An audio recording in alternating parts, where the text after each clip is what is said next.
Hey, welcome back to Diabolic Shrimp, the least professional talk show on the internet. I'm your host, best-selling author and comic creator Josh Grant, and today our special guest is Antoine Bandele. Antoine writes just kind of a smattering of of African literature and like fantasy, a variety of fantasy, and just fantastic works. I've read several of them, and so if you ever want to check out his work at any point over the course of this, we have his links to his website down in the description. He's also a YouTuber, and so you can go check some of that out from his website as well and from his books. And so just a bit about him before we bring him on. Antoine Bandele is an Amazon best-selling author in African literature and fantasy. He lives in Los Angeles, California with his girlfriend, where he produces work on YouTube for his own channel and others, such as Just Kidding Films, Finalysis, and more. During the summer, he is a camp counselor. Whenever he has the time, he's writing his debut series, Tales from Essawan, as well as several other series. We're going to get a chance to talk about one of his new series today, which is really exciting. I'm very excited for it. But he's been kind of waiting in the wings for a bit. we were hunting for lightsabers earlier. Sadly, his lightsabers escaped. But we'll get him on here. Antoine, welcome to Diabolic Shrimp. Hello. I actually just realized I don't have the link. I should have the link as well, right? For this whole thing. So yes, I was like, but people can just look it up on YouTube and find it. I'll send you a link tomorrow. So like, Antoine, welcome to Diabolic Shrimp. Though it's so excited to connect with you. You're somebody that I love. Just your style of writing. I love you. You have this actiony fantasy with great characters and a lot of great emotion. And you also I love how you kind of expand on drawing in like creatures and like mythology from from Africa, and I just love how that's just worked into a lot of your works too. And so it's gonna be really awesome talking with you about that. It's funny that you mentioned my last name too, because you were asking about how it's pronounced. The origin name for it is that it's a Yoruba word. Really, that's Bamidele, which means follow me home. So like my name kind of has my mission statement of follow me home, like back to the motherland, because that's kind of what all my stories, that's the through line to all my stories. That's I guess my author brand, is Black fiction or African diaspora fiction. Cool. Yeah. Awesome. So that's really cool. I was like, I don't know what my last name means. Grant it's like grant you a wish or something. I don't know. But all right. So Antoine, you've been writing for quite a while, right? You've been writing. You started writing at a young age. I mean, when did you start writing? Well, I mean, it's been intermittent, but I would say the first time would have been in sometime in elementary school. I don't know exactly when. Probably around 2000s. So I was 9, 10, something like that. But even before that, because my mom was very encouraging of me and my brother being creative and all that kind of stuff. So we did a lot of comic books. I was doing a lot of comic books actually when I started. Actually, I was trying to be an artist first when I was coming up in middle school and high school, and then found film because of an accidental placement for my counselor. He was trying to put me into a class, and I was trying to get, because in California you only have to do 2 years of PE and then you're done with it in high school. So sophomore year I was like, yeah, just give me a PE so I can not think about it for the rest of my high school career. And he's like, oh, it's all filled up, but I'll put you in some other elective. And so he put me into a film class or whatever, and I was like, I don't care. Oh no, first it was ceramics, but then ceramics was full too, and then I went to the film class and I was like, oh, whatever. But then I was like, oh cool, film, it's an easier way of doing comics because you don't have to draw it, you can just film people or whatever. And I went on that rabbit hole for a good 10 years, something like that, before I was like, yeah, let me go back to writing. I wonder if counselors know they have such power. We're just gonna put this person in here and it's literally gonna be their career down the road. Yeah, right? So well, and it's funny, I connect with you on that. I became an actor. I used to act, and but I'm actually a very shy person and a very kind of introverted person, believe it or not. But I actually became an actor because, similar to you, I had a counselor that was just that's full up, and you're gonna have to go into this other thing. And they're we're gonna put you in drama, and I'm to me this kid that never wanted to be in front of anybody. I'm okay. And I actually ended up falling in love with it. And so it's just kind of weird, like the quirks of fate about that. So like, just tell us a bit about you, like your writing journey. Like you said, you kind of like started writing, but then you like, you kind of shifted it into like film for a while, and then you kind of got back to writing. So what was your writing journey? Well, it's kind of funny because even within doing film all that time, when I graduated from high school, I went to a program called Inner City Filmmakers, in which they had a screenplay award. Like, because we all make a short film during that summer. I think it's like 3 minute, 4 minute, 5 minutes, something like that, a short film.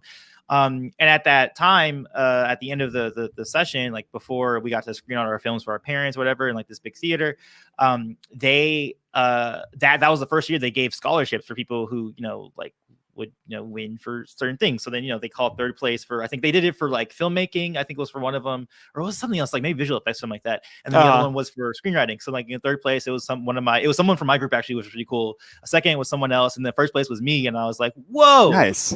They thought I had the best screenplay for like a little rinky-dink student short film or whatever. Yeah. So that was probably like the first indicator that's like, hey, like the spirits are telling me, yo, you should be going down this path. But I was like, no, I'll continue. Like, oh, this thing called YouTube. Let me do YouTube. And then I went to university, and my screenplay, I was in a multimedia program, but part of it was screenplays. And then my teacher there, like, I remember I wrote a really good script, like we did fake spec scripts on our favorite TV shows. At that time, it was Community. Nice. Yes. I just got done watching Community. Yeah. So I knew those characters really well. So I was able to make like a really snippy a cold open in an episode for it. Oh, fun. Like we were supposed to write our own episode. Like if we were in the writer's room, we're doing it, whatever. And then he like gave me super good. He was like, yo, you should be doing this. And I was like, no, YouTube, filmmaking, directing. And so that was like the second thing that was like, hey, you should probably be doing this. And then I was watching, I think it was season 6 of Game of Thrones, and I just literally just was curious and looked up, is there like a Game of Thrones for Africa? And at that time there was something called Black Leopard, Red Wolf by Marlon James that he says he was going to write. It came out and it's not really that or whatever. So I was like, oh, you know what? I shouldn't be waiting for all these authors. I mean, there's a lot of authors that I found through my, curiosity of that, but none of them were writing exactly what I was looking for. And it seems to be like the typical narrative for writers is that the reason why they began writing is because they just wanted to read the book that hadn't come out yet for them. Truth. So that's what I did, and I was like, oh, okay. So I spent a year just researching African history in total, like the whole continent, and then getting more and more specific with the types of countries, and then people groups specifically. And that's how I came into the Kishi in 2017 is when I started writing that one. And then I started hopping around, and doing different kind of tales based on different African nations, African people groups, the African diaspora. Nice. I was like, yeah, because I was like, that was something I was curious about, and I'll definitely ask you about later, especially as we get into like the Gatekeeper staff, which is kind of your new one and your new series. But it's like, that's something I'm fascinated about for you. Is like, because Africa is so massive, and you have so many different peoples there, and different like mythologies almost, and it's like and like spiritualities, and so it's like that's something I'm fascinated to hear from you a little bit later about like how do you how do you draw from these different ones, or what was your process? So I'm curious.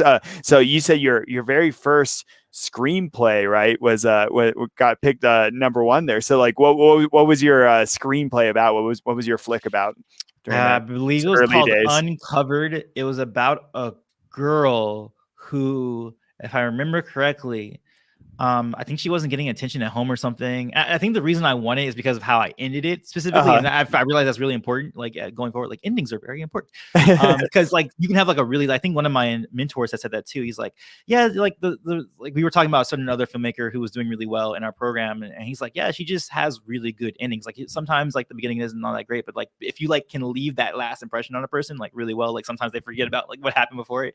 But it was about this girl who put on makeup, and I think I wrote it in the script that it's like her putting on a mask, and then her brother at the end of it like wipes it off, and I did some sort of like, I can't remember exactly what I wrote, but I remember them having like a note saying like, we really like that or whatever, about like him helping her take off the makeup, and it breaking down her mask that she had throughout the entire story, and then she was able to reveal herself and like cry.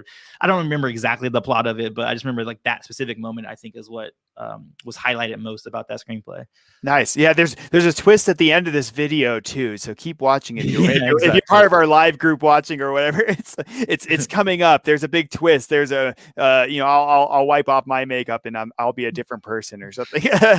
So like when you were a kid, right? And you used to write like fan fictions is what I read from you. Yeah. Like, so what were your fan fictions about? I remember I did like a suicidal werewolf in Harry Potter. It was Harry Potter fan fiction. Nice. And it was like it was I can't remember what it was very grim. Yeah, he can go hang out with like Moni Myrtle or something. Well, yeah, that was the thing. He hated himself, right? So he hated himself being a werewolf. Very similar to like Lupin in that series of books, right? Like he had a lot of self-loathing and stuff like that. But I like took it to the extreme because I was like a teenager and I was angsty and I was like, oh yeah, he's gonna like want to have to like kill. He's gonna have this whole sequence of like, oh, I think I know what happened. He forgot to take, or he was like a step away from taking his wolf's bane, and he didn't like that he always put his loved ones in danger. And then I remember how I set up the scene, because the whole scene was like set up with the wolf's bane potion being on the ground and like cracked or whatever, like it's showing that he wasn't able to drink it, he didn't get there in time, and then going slowly to like seeing like this room that he locked himself in where he's just like mashing walls, and like the banister to his bedroom is like all cracked and everything, and then you see like this crying man who's like having this like fur regress into him, and it was really depressing kind of a thing. And then I did another one that was a Star Wars. I had 2 more Star Wars fan fictions and fan films. One, those being more action oriented because they were like mostly designed around lightsaber duels. But yeah, I've done a few fan fictions in the past. Nice. I was like, I want to see, your depressed werewolf. You'll still have like Dumbledore like send first year kids in there to go do something, being like Hogwarts safety as it is. So he's like, all right, go in that room. It's perftly fine. There's just there's just a depressed werewolf in there somewhere. Yeah, I think I remember setting that one. That one was like set in London. Like he was already a postgraduate Hogwarts student at that time. But I did. Funny you mentioned that though. I actually did do a Hogwarts version of him, like a prequel with him, which I was going to co-write with like another fan fiction girl that I had met like on this place called Snitch Seeker, which is like this old place for like Harry Potter nuts. Like if you would go there, you could role play, like you could actually be on the train and like role play. It was literally like old school. I mean, it's obviously a role playing situation, but it was like old school, or it was a good foundation for people to craft their writing skills. And it was kind of like a telephone effect because you would write one passage, right, and then you would wait for someone else to also reply to that passage. And I remember the way we played Quidditch was by answering Harry Potter trivia, and whoever could answer it first would like score a point, or if you get 3 of these, you would catch the snitch. And it was actually a really fun experience. Like that's awesome. I was like, that's what I love about like Dungeons and Dragons. It's just that interactivity, and you never know what the story is. It gets you good at telling a good story. Yeah. If you're watching this live, you'll have to throw down there in the comments, or not watching it later, not even live. Like throw down in the comments some Harry Potter trivia. We'll see if Antoine still has it, if he can catch the snitch. And so But so Antoine, for you, you grew up near Hollywood and started like kind of like working towards working with like the film industry, and you told us just a little bit about that. So what was that kind of journey like? Because I know you kind of did a bit of that, and then you kind of jumped into like YouTube kind of stuff. So how did that all work?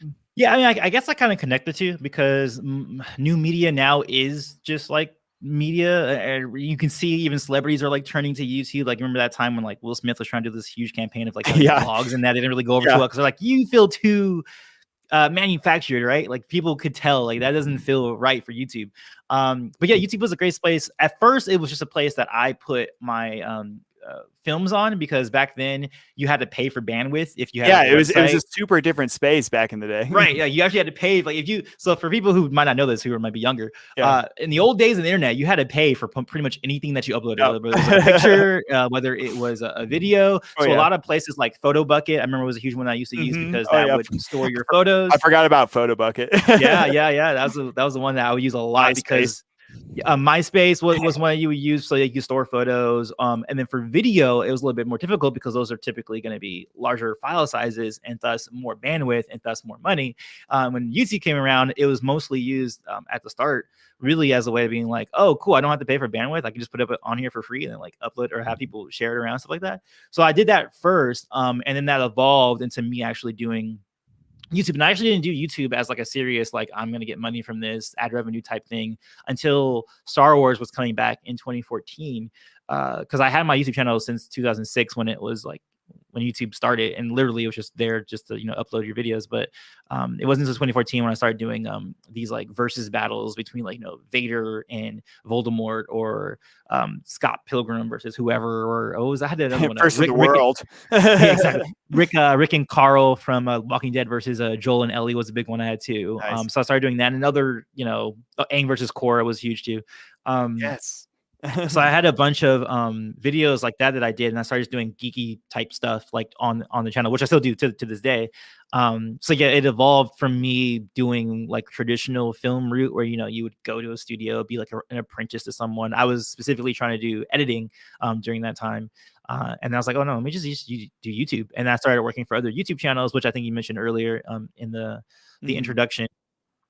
And I started editing for vlog channels. I still edit for a few vlog channels. Just Kidding News, Just Kidding Party, Just Kidding Films, doing some of their skits and their talk show stuff. And yeah, just a lot of like collaborations. I actually, the official YouTube channel of Avatar: The Last Airbender collaborated with me and this other woman named Karen Mahorn, who we did talking about like life lessons of Avatar, like how that show relates to like things that you can, apply to real life, which was really awesome. I'm happy that they were doing something like that. Like, because that's a huge thing for me, is taking away from these media sources that we have beyond just, oh, it's cool, a fight scene, or firebending, so amazing, but more about like, what does it mean to go through a war, genocide? Like, how does genocide happen? How does indoctrination happen? That sort of I know. Especially that show is like such a deep show too, and you just don't think about it like, oh, they've been in this terrible war. Like, oh man, you make me excited. I want to go watch Avatar again. So that's like my favorite series of all time. It's on Netflix right now. So I know. I actually literally just went and watched through. I'm like, now I want to watch it again. So like for like. Well, for you, you're such an interactive person, Antoine, and you kind of like went through life like kind of on the avant-garde in a way of like all these new things, and like you dove into film, and you dove into doing like even like the role play kind of stuff, and like so all that interactivity, like do you feel like that affects your writing, like when you kind of look and see like reviews that people put on your work and stuff, like does that kind of affect, like, do you change anything based on like the public opinion or whatever, or is it kind of more like, this is what I was going for and that's what it is? Oh, I definitely go with that's what I'm going for, but the only time I'll take like, I guess, feedback from a review is if I'm doing a newer project, but never like midway through will I like change something, because I'm pretty intentional about the things that I write, and if it doesn't come through to someone, then that just shows me that I have a feeling of translating what's in my mind to the reader versus me wanting to I guess rework it or like recontextualize like what was already written and be like, yeah, that's what I totally meant, like even a positive or negative, like either way, like I don't like try changing it. And even if it is positive and someone took a different interpretation to it, I'm like, oh, okay, so if I write this and that, that's when people react to it. And that's what I've been learning for like the past 4 years, is realizing what sort of things readers react to, or what they expect, like the whole idea of like tropes and genre expectations and stuff like that. Like that's super important for like especially in particular in the indie space, I think, because we have an uphill battle with finding readers that you have to really hone those in to like capture them. Nice. And so we're going to dive all in and all about your books here in just a second. But yeah, tell us a bit about your YouTube channels. You were kind of talking, you told us a little bit there about you did some of these kind of more actiony kind of like battle ones and stuff. Yeah. So yeah, just tell us a little bit about the YouTube channels you work with before we head along into your books. That I work with, or just mine personally? Well, just yours personally. I mean, either or. Whichever yes, mine is just geek related. It's just anything geek related. Right now, it's just dominant by Avatar, because Avatar is like kind of like hot right now. Although it is kind of tapering off because the wave of Netflix kind of like goes away. So the live action show is about to come. So yeah, but we are not excited about that. Whatever. We will see how that goes. Especially M. Night Shyamalan film. Well, it's funny because we were just talking about that on the channel because it was announced not too long ago that the creators, well, a few months ago, it was announced that the creators left that live action project with Netflix. Oh, really? I didn't hear that. Oh, you didn't know about it? Okay, so yeah, so let me see a little timeline real quick. Now I'm worried. yeah, it's probably not great. So like, so that happened where they left the project on Netflix, and then it was came out later when they did the reunion for the voice actors that they also were not jiving with what they were planning on doing with the Netflix series. And there's a lot of rumors right now what's happening. The most prevalent rumor right now is that they're trying to age it up and make it more like teeny or whatever, and more angsty or something like that. But throw in a depressed werewolf while you're at it. A little bit of exactly. In there. No, it's joking. But the cool thing about it though is that the creators, because they left, and specifically in their statement when they did leave, they mentioned that they want to be doing other things, and a lot of Avatar fans were speculating like, oh, what does that mean? Are they doing some more stuff with Avatar? Mm-hmm. And it was announced 4 weeks ago that there is now going to be an official Avatar Studios, which is going to start with a feature film, animated feature film, awesome. Not live action, animated feature film, which they haven't disclosed what the storyline's about. People are speculating that it's probably going to be the adult gang, possibly in Republic City, but it could be anything else. It could be anything. Well, everybody talks about Sulu's mom, but that story was told in the comics. Yeah, and most people don't. I'm like, they're like, oh no, we never got the story. I'm like, yes, we did. It's right there.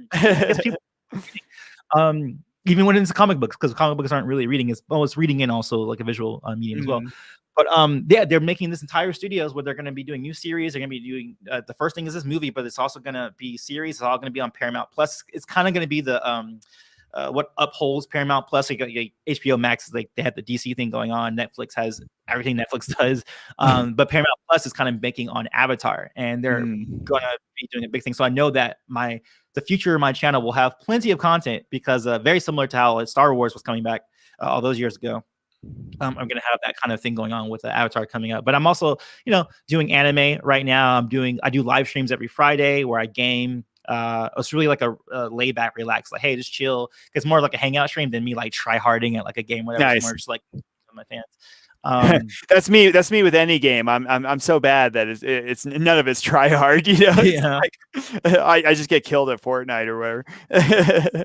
Yeah. So it's just all geek related. Nice. I was like, honestly, it's like right up my alley. I'm a huge nerd. So honestly, you get me all excited, Antoine. I'll talk to you all day. But like, I love your passion for things and your books. All that passion ends up in your books. I've read several of your books, and I'm super excited about your upcoming book, The Gatekeeper's Staff. I mean, hold it up there if you got it. Shameless self-promotion. Oh yeah. So yeah, I actually just got those like 2 weeks ago because these are my advanced reader copies that I'm sending out to a few people. Look at that cover too. I just want people to see that. It's just so beautiful. And so like The Gatekeeper Staff, I'm really excited about this one. It's I get kind of a Percy Jackson vibe from it. So we'll talk all about it.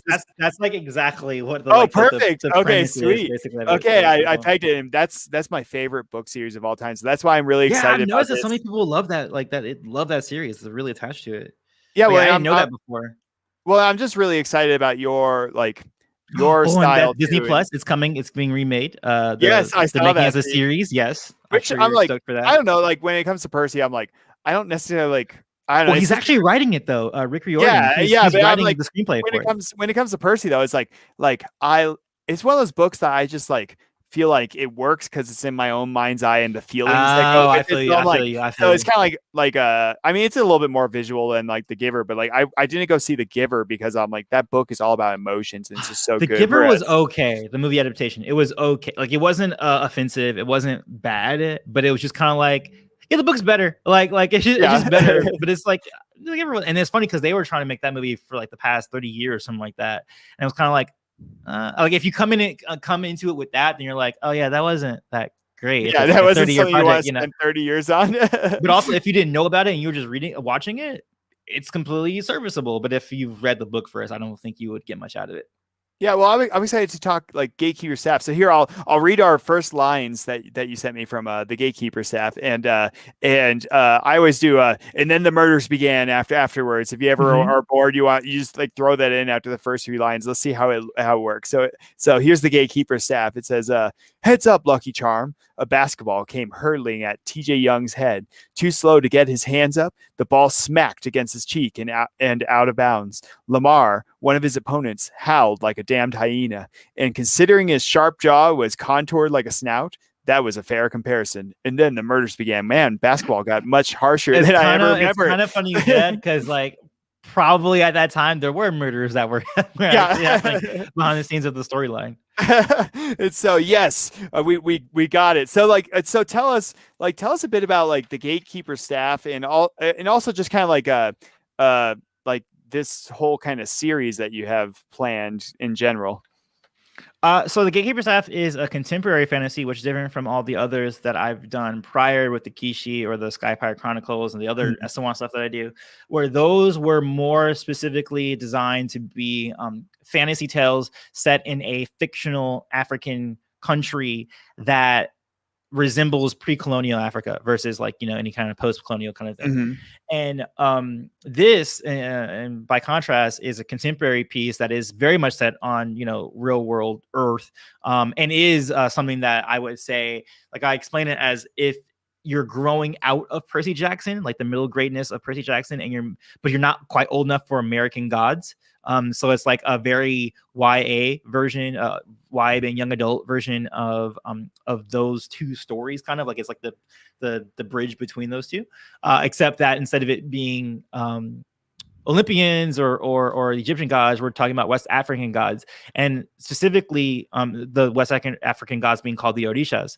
And the thing that brought me to that specifically is because yes, we do get some African mythology tales, but it's usually only from Egypt, as if that's like the only like nation that ever existed in Africa or something like that. When there's so many more, like if you look at Zimbabwe, or if you look at the Jinga from Angola, or if you look at the Oyo Empire from Nigeria, or you're talking about the Mali Empire with Mansa Musa from Mali, like there's so many. And that's what I love about your writing. Sorry to interrupt, but like I love about your writing, it's like, because it's like for me that's such a blind spot, and that's something I've always wanted to learn more of, and it's like, and that's what you kind of draw from all these various like spiritualities and mythologies, and so that's what I just loved about your work when I read some of your other series that was more like dark fantasy, and like you said, kind of set in this like fictional world, but you still drew from some of those like different kind of mythologies. And that's what I'm excited about this one, is that it kind of sets it in our world, kind of Percy Jackson style in a way, and kind of builds around like you said, like especially like Western African like, because and spirituality. Right, because with my Essawan stuff, the adult stuff, the pre-colonial stuff, that one's kind of like a pan-African sort of a thing, where it's mixing and matching like a bunch of stuff from the African continent, while TJ is very hyper-focused on not just Nigeria, but like the Yoruba people, also the Yoruba diaspora, because there's a lot of the religion and the faith system survived the slave trade, and you can see elements of it in the Caribbean, the West Indies, or you can see a bunch of it in Brazil. Like it really survived in Brazil the most. So I just wanted to do something very specific, because there is, like you were saying before, there's very distinct different kinds of spirit systems between. Hold on, I have a phone calling me. Like, get rid of it real quick. Hey, throw them on. We'll take live questions. The reason for it is because it comes on my computer, and sometimes it interrupts my audio, but it didn't seem like it did interrupt my audio, so that was fine. We'll let them like stare into like the blank headlights as they realize they're on a live show. Yeah, and they're like, what's going on? But I'll call them back. So I want to be hyper specific, because like you were saying before, like there's very different cultures. Like even in Nigeria itself, like there are 3 major people groups there, 4 if you count the Hausa and the Fulani as separate people, but there's the Igbo and there's the Yoruba.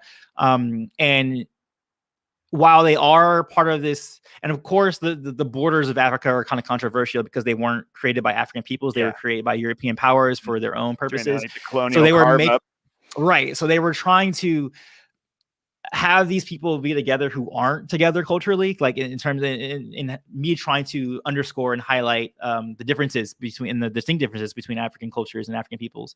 And yeah, that's what I'm kind of doing with the TJ series, is I'm hyper focusing, but also bringing it to a modern sense, which is why I like the writing of the book so much, is because I can, like, in that first chapter, I can make references to LeBron James or Steph Curry, while they're playing basketball. Can't really do that in Essawan. Like I can't just start, shouting off like iPhones and talk about Instagram and stuff like that either. It just doesn't work, in those contexts. Yeah, but then there's another. I feel you on that.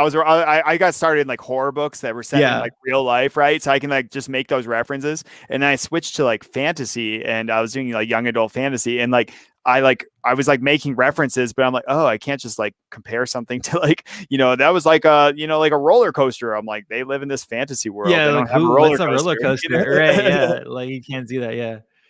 So all right, so like, oh well, I'm just excited about this series, and I've kind of said like it kind of reminds me of like Percy Jackson from kind of the vibe I'm getting from it, like and it sounds kind of like that's sort of like the vibe, like you said, it's kind of like for like kind of like American Gods and like Percy Yeah, it's like you're Jackson in between and because American Gods is an adult series. Percy Mhm. Jackson's a middle grade, although it does kind of get YA towards the end of the series, very similar to Harry Potter where it goes YA. But this one is like a distinctly YA.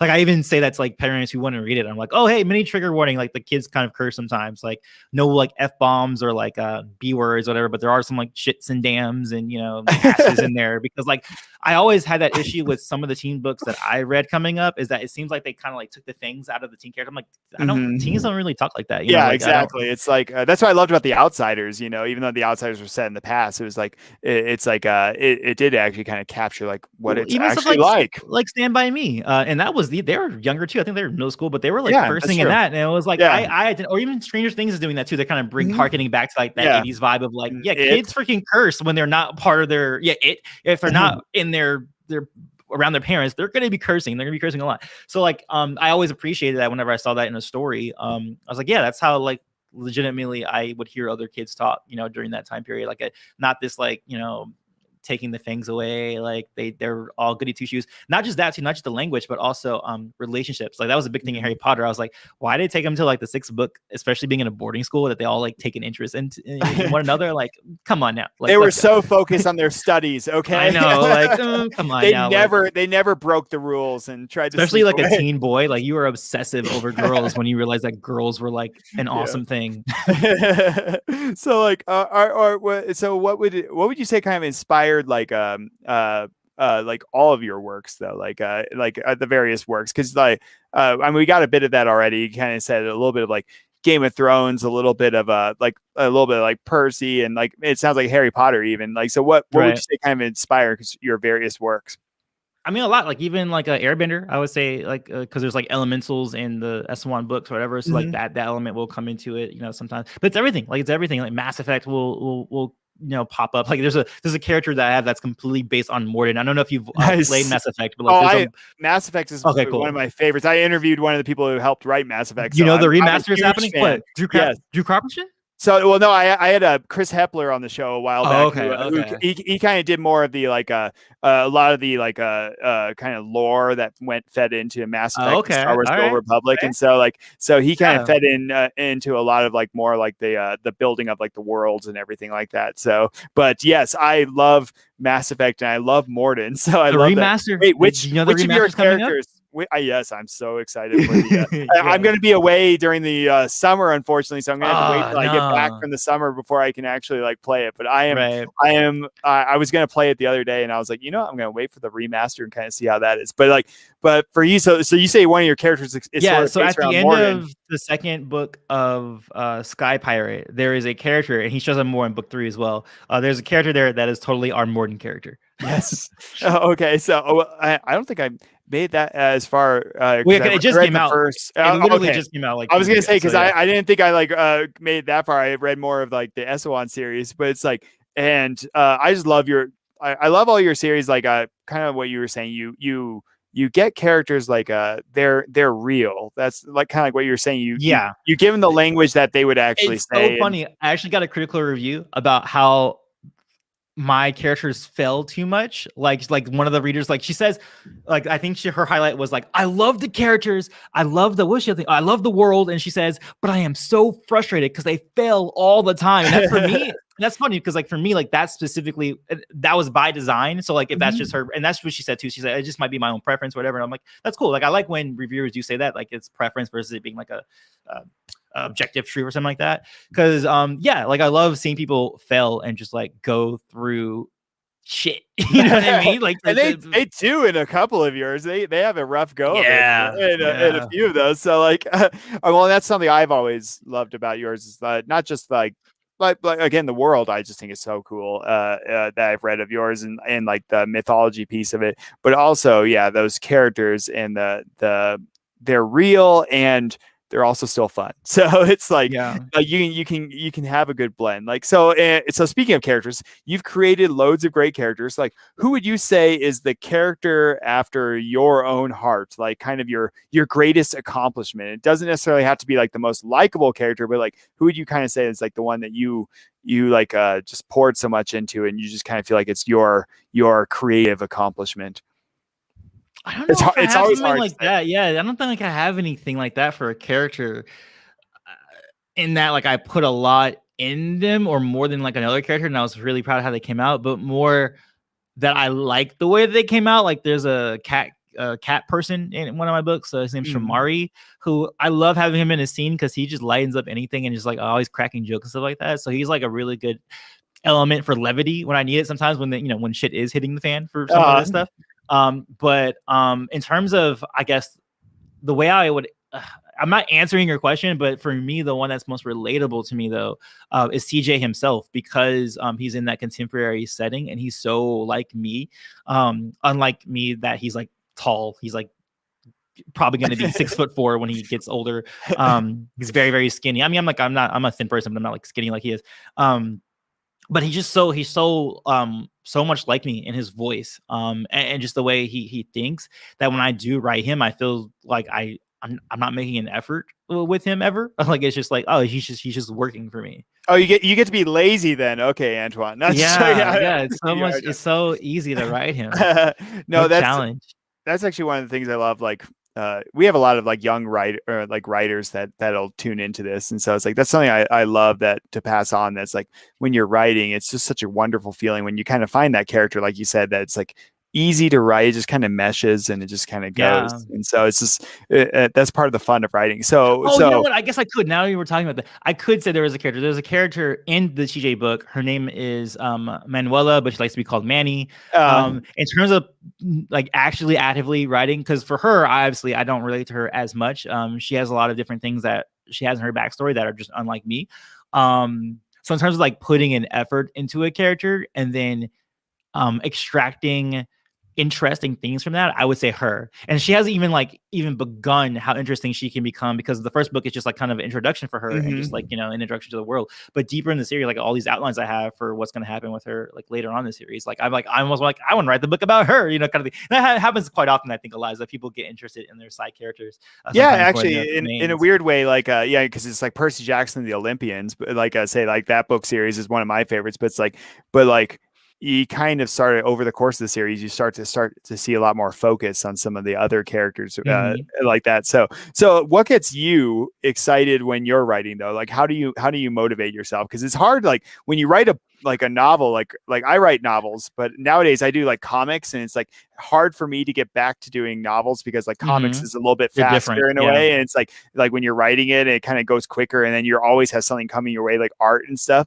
And so, but like it's when you're writing a novel, you have to kind of motivate yourself through like for me, I was like, oh, I cannot wait for them to get to this twist. And, that would motivate me. So what motivates you? Like what gets you excited about when you're writing? I don't know about like excited, but motivates me is deadlines. Nice. Especially when you make your own deadline by putting a pre-order on Amazon. Like, dang, that'll light fire on your booty for sure. Maybe I should start doing that, because I'm like the super lazy I actually writer. Stop doing that because I almost missed the deadline for the Skyfire book 2, and I was like, oh god, never get it. What I'll do now is I'll have a first draft done, and then I'll put the pre-order link, because I was putting pre-order links before I even had like an outline. I was like, no more. Let's not. You don't even have a title yet, It's right. Pre-order mystery book from Antoine. So you have all these like multiple like excellent fantasy series, and I'm curious, like it'd be kind of weird to think about this, because like you said, like one set in our world, and then you have other ones set in another kind of fantasy world, right? So it's like is there ever going to be like a crossover between any of your series? Probably not between the TJ book and the Esteban books, but there already is crossover with my Esteban books, because they all take place in the same world, just in vastly different parts of it, which eventually is going to culminate into like an epic fantasy, whole world of kind of shenanigans going on. Right now, what I like, for instance, the Kishi is just taking like the South west section of S1, and the Sky Pirate stuff is kind of like taking the eastern part of it with like the islands that are cutting between S1 and like the rest of the world. And then I have another one that's coming up that is going to be based on Mansa Musa and the Mali Empire, but in a fictional sense. Mhm. That's taking place like in the northern part of Africa, or in S1 Africa. And then those are all so all my S1 stories so far are all technically prequels to this epic fantasy. Cool. Okay, so So it's like I'm writing a Robert's Rebellion before I write A Song of Ice and Fire, kind of like I'm just doing it first instead of doing it, doing Song of Ice and Fire and then doing that. Well, you're almost like kind of a Infinity War kind of doing this. It's all building. Yeah, a little bit of that too, because the characters do kind of overlap too. Yeah, and they were all kind of like self-contained though. That's what I liked about it too. Yeah, so like the individual stories were self-contained, but then they overlap once they get to the Avenger stuff. Mm-hmm. Yeah, well, and like I said, I love that series. So if people want to check it out, once again, it's all down in the description there. So like you started writing when you were young. So how has your like style of like making stories changed over time? Well, when I was a kid, I don't think I even did anything. I just started writing, and then that was it. Versus now, I am definitely an what do they call it? An architect or whatever, or I'm a planner. They had like planner versus pantser kind of thing is what they say. So you get a solid plan. Mm-hmm. Nice. Mm-hmm. And then from that solid plan, you open up a pre-order. So yes. Well, now I'm doing. Don't start after the. Oh, I have an idea. I have a full outline. Let's do a pre-order. Now it's like, okay, let's have a full first draft, because I know once I have a full first draft, I know how fast I can get something out at that point, because then it's just about sharing with beta readers and critique partners. And I have a system of how I do that. I do critique partners, alpha readers, beta readers, and different age groups. Like for this, I did parents, and then I did young adults, readers, stuff like that. And then I do my copy editor, and then I do the audiobook, which kind of serves as like a proofread. And then I do like the last proofread. So I know what it is after that first draft, but it's just that getting to that first draft is like the hardest part and the most fluctuating one in terms of timeline, that I'm like, hey, let's wait until I get that first draft, and then we can say, hey, now I'll release it then. Yeah. So all right, so like of all like you said, when you were younger, you used to just like write whatever just came out of your mind. Have any of those early stories made it into your modern writing, or not even one going to make it? No, not even one. Although I want to see a depressed werewolf in S1. No. Well, what I have now is I did write this one, the one that I've completed and actually wrote like several books for, which is like writing in those 70-page wide ruled notebooks that we had back in the day. College ruled, yeah, exactly. So I did a book called The Dream We Couldn't Wake Up From, and that was like totally aping off of The Matrix, which apparently became basically Inception later. Oh, nice. Basically. But it's very funny too. My dad did that too. I think in middle school, he wrote a book called Pup and the Magic Shoes, which was a basketball story about someone taking Magic Johnson's shoes and then becoming very good at it. And then, guess what happens years later? Like Mike. I don't know. That's right. Mike. Yeah, that's what it was. It was like Mike. Yeah, like Mike. Years later, it's like, that's so funny. But none of those actually carried over, because I actually did reread some of that stuff, and I was like, oh, I see what I was doing, but this has no cohesion whatsoever. It's just literally just me just writing events. Like, it's basically just writing events versus like actually writing a story. So it's basically my modern writing, right? It's just writing events. Yeah, but it's incoherent. No, incoherent. You have a very creative mind, like just writing and drawing and filming, and just like I said, you have the interactive piece too. Do these things like influence each other, or is it more like kind of like you're in the mood? Oh no, to write, definitely all influences everything. Like, I'm very eclectic in that I can't do one thing, which is maybe a detriment because I am kind of a jack of all trades. So I'm very above average on like everything I do, but I'm not like stellar at any one thing. I think personally, like that's my own self-deprecation, I guess.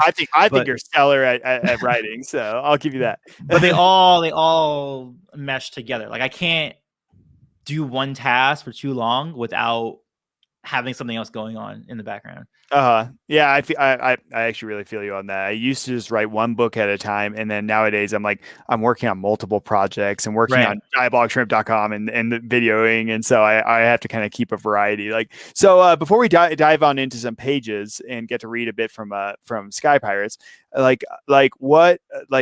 like what would be one existing franchise, whether it's books, movies, or video games, that you would love to write a story in? If they came and asked you and said, write a story in this, what would be one franchise that you would just be over the moon to write a story for? I've been asked that before, and I'm of the mindset that I would probably turn down most of those because I would feel unworthy, or I feel like I'll mess it up. Because people will ask, like in my stream stuff like that, like, "Oh, hey, if like now they have Avatar Studios and there's gonna be more stuff," and that they wrote a novel. I don't know if you know that there's a book called Rise of Kyoshi, which I keep recommending I just saw that. everybody like read that book. Like I'd be like, no, I don't think I would take that because I feel like I would just screw it up. Like you know, what I mean? I would not want it to. But I knew that it is a viable career path for some authors to write tie-in media. Like John Jackson Miller is a gentleman who I actually interviewed before. Spoken to. He does a lot of Star Trek and Star Wars tie-in media as well as his own books, stuff like that. But yeah, I just don't think I would ever like. There's no franchise that I can think of. Like if it was something that I would do, it probably be something that I'm not as invested in. So anything like Avatar or Star Wars or anything like that, I would just, or Mass Effect, I would be like, no, I'm gonna screw that up. You should probably hire somebody else. I honestly I'm meshing with you a lot on just on your answers to everything, but I'm like, I would feel the same way actually, to be honest. I had this nightmare a while ago where like Kevin Feige came to me and was like, I need you to write like in the Marvel series. And I was just like, no, like, I don't know. I'm going to mess it up. Yeah. So, all right. So it's all pre-established because if you're doing your own worlds, you can just, you have your own rules. Whatever. Yeah. But with that, it's like there's pre-established like ways characters act, the way that the world has been built, like that stuff is scary. Yeah, I would be pretty lost in that myself.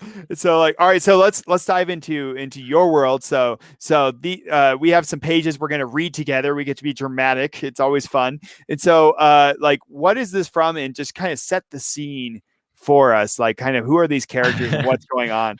So once again, the shit hits the fan, and one of the pirates basically attacks. Well, they're on a ship going to this new city, and they're trying to be incognito. There's someone there who is a enemy of the pirate crew that they are a part of, who's kind of giving them free passage.